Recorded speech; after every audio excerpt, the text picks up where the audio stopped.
بسم اللہ الرحمن الرحیم الحمدللہ رب العالمین والصلاة والسلام علی اشرف الانبیاء وسید المرسلین۔ معزز ناظرین، الحمدللہ آج کی اس نشست میں 28ویں پارے کے دوسرے ربع کی تلاوت کی گئی ہے اور اس کے ساتھ ہی 28ویں پارے کا نصف مکمل ہوا ہے۔ اور کل کی تلاوت میں جیسا کہ بیان کیا گیا تھا کہ سورۃ الحشر کی تلاوت کا آغاز کیا گیا ہے، تو الحمدللہ آج کی اس نشست میں سورۃ الحشر کی تکمیل بھی ہوئی اور اس کے ساتھ ساتھ سورۃ الممتحنہ کی مکمل تلاوت کی گئی ہے۔ کل کی نشست میں ناظرین سورۃ الحشر کے حوالے سے کچھ پس منظر ہم نے بیان کیا تھا کہ اہل مدینہ میں وہ لوگ یا مدینہ منورہ کے رہنے والوں میں وہ قبائل کہ جو یہودیوں کے قبائل تھے، جن میں خاص طور پر بنو نضیر کہ جنہوں نے عہد شکنی کی، رسول اللہ صلی اللہ علیہ وسلم کے ساتھ سازش کرنے کی کوشش کی اور اپنے معاہدوں کو انہوں نے توڑ دیا، تو اس کے نتیجے میں پھر انہیں الٹیمیٹم دیا گیا کہ 10 دن کے اندر اندر وہ شہر سے نکل جائیں، جو چیزیں وہ لے جانا چاہتے ہیں املاک میں سے، اپنی ملکیتوں میں سے، تو وہ بے شک لے جائیں اسلحے کے علاوہ۔ تو اس طریقے سے جب وہاں سے ان کا اخراج کیا گیا یا نکالے جانے کا وقت قریب آیا، جس کو قرآن نے حشر کے لفظ سے تعبیر کیا کہ حشر کا معنی ہوتا ہے جلا وطن کرنا، کسی کو کسی جگہ سے نکال دینا، جب یہ مرحلہ آیا تو اس وقت پھر وہ منافقین کہ جن کا سربراہ اور سردار عبداللہ ابن ابی تھا، اس نے اس وقت ان یہودیوں کو، بنو نضیر کے یہودیوں کو یقین دہانیاں کرانے کی کوشش کی اور کہا کہ تمہیں گھبرانے کی ضرورت نہیں ہے، ہم تمہارے ساتھ ہیں اور اگر تمہیں نکال دیا گیا تو ہم بھی یہاں نہیں رہیں گے، اس طرح کی کچھ تسلیاں دی اور انہیں کچھ باور کرانے کی کوشش کی۔ تو ناظرین آج کی تلاوت میں کچھ انہی باتوں سے آغاز کیا گیا ہے۔ ارشاد ربانی ہوا کہ الم تر الی الذین نافقوا یقولون لاخوانہم الذین کفروا من اہل الکتاب، کہ منافقین کو نہ دیکھا آپ نے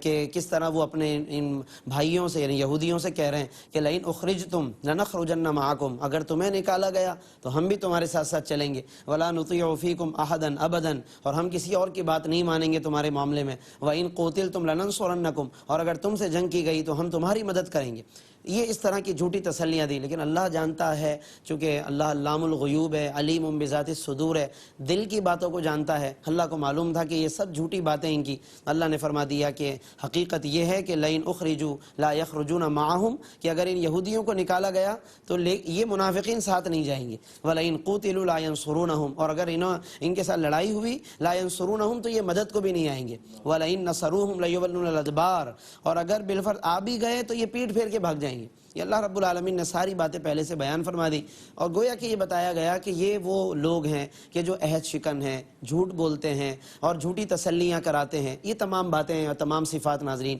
وہ ہیں کہ جو یہود کی صفات ہیں، منافقین کی صفات ہیں۔ اہل ایمان کو اس لیے بتایا کہ تاکہ ایک صاحب ایمان کہ جو اللہ پر ایمان لا چکا ہے، رسول اللہ صلی اللہ علیہ وسلم کو ماننے کا دعویٰ کرتا ہے، اسے ان صفات ذمیمہ سے پاک ہونا چاہیے، اس کا دل ان تمام باتوں سے پاک ہونا چاہیے، نہ وہ جھوٹا ہو، نہ وہ خائن ہو، یعنی نہ خیانت کرے، نہ عہد شکنی کرنے والا ہو، کیونکہ یہ صفات اہل ایمان کی صفات بنیادی طور پر نہیں ہیں۔ اس کے بعد پھر اگلی آیتوں میں اللہ رب العالمین نے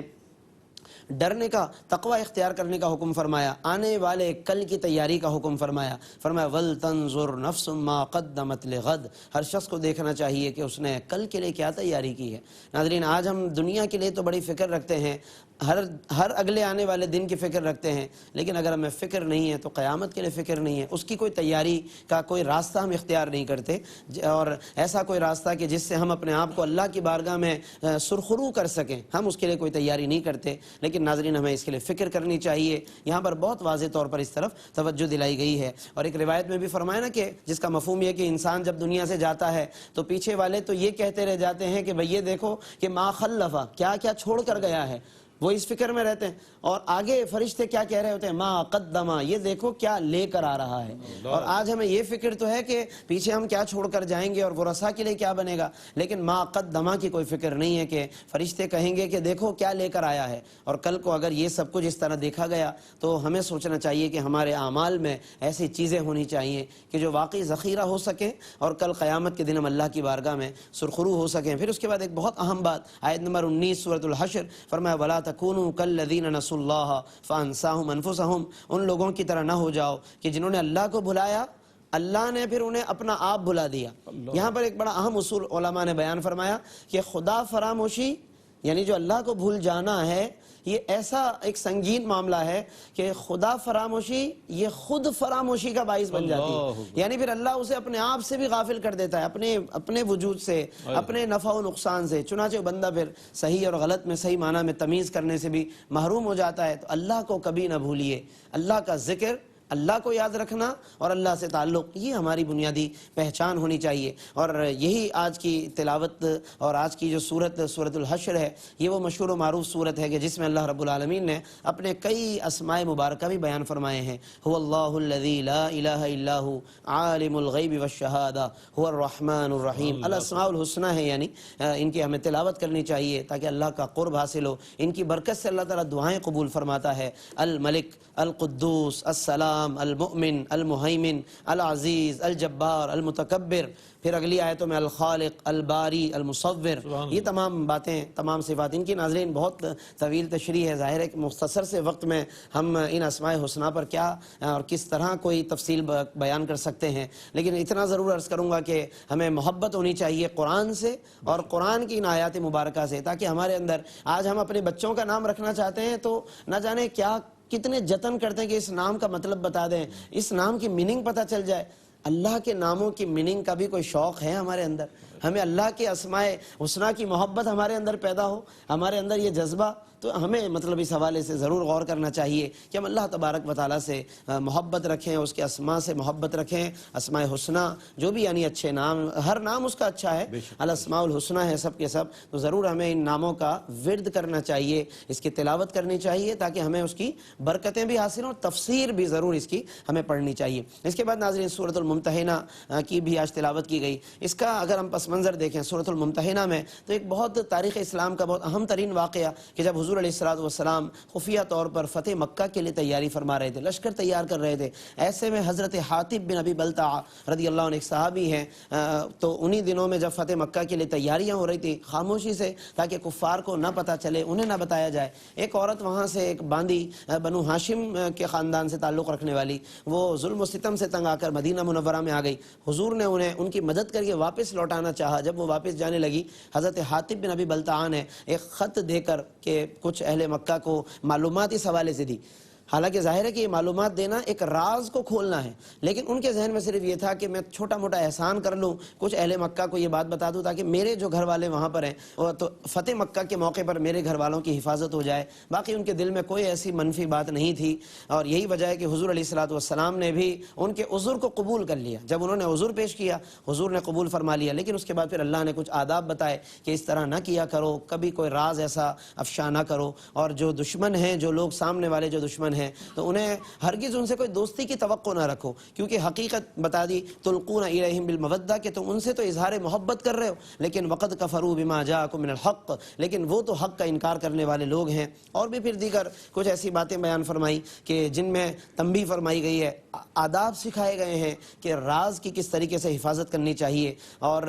باقی یہ کہ کفار کی سوچ کیا ہے، وہ اپنے دلوں میں عداوت رکھنے والے ہیں۔ یکونوا لکم اعداء ان یثقفوکم، کہ اگر انہیں کل کو تم پہ قبضہ مل جائے، یکون لکم اعدان، وہ تو تمہارے دشمن ہی ہوں گے، وَيَبْسُطُوا إِلَيْكُمْ أَيْدِيَهُمْ، اور بڑھائیں گے تمہاری طرف اپنے ہاتھ، اپنی زبانیں یعنی دراز کریں گے، برائی کریں گے تمہارے ساتھ۔ اس لیے جس کے ساتھ اس طرح کی شرپسندی، یہ بات یاد رکھیے گا ناظرین کہ جس کی شرپسندی عیاں ہو جائے، جس کا مزاج ہمیں پتہ ہو کہ یہ ہمارے وطن کے لیے، ہماری قوم مسلم کے لیے، اہل ایمان کے لیے شرپسند اور نقصان دہ ہے، تو جس کے مزاج کے بارے میں ہمیں پتہ چل جائے، پھر اس سے بار بار دوستی کی کوئی توقع رکھنا، خیر کی توقع رکھنا، شاید وقتی طور پہ کچھ اچھے تاثرات وہاں سے مل جائیں، لیکن حقیقت حال نہیں بدل سکتی، یہ قرآن نے بتا دیا۔ تو یہ قرآن کی آیتوں میں ہمیں اس طرح کے شرپسند عناصر کے بارے میں سمجھنا چاہیے کہ ان کا سد باب دوستی کا ہاتھ بڑھا کر نہیں ہو سکتا، ان کے لیے اپنی ایمانی قوت کا مظاہرہ کرنا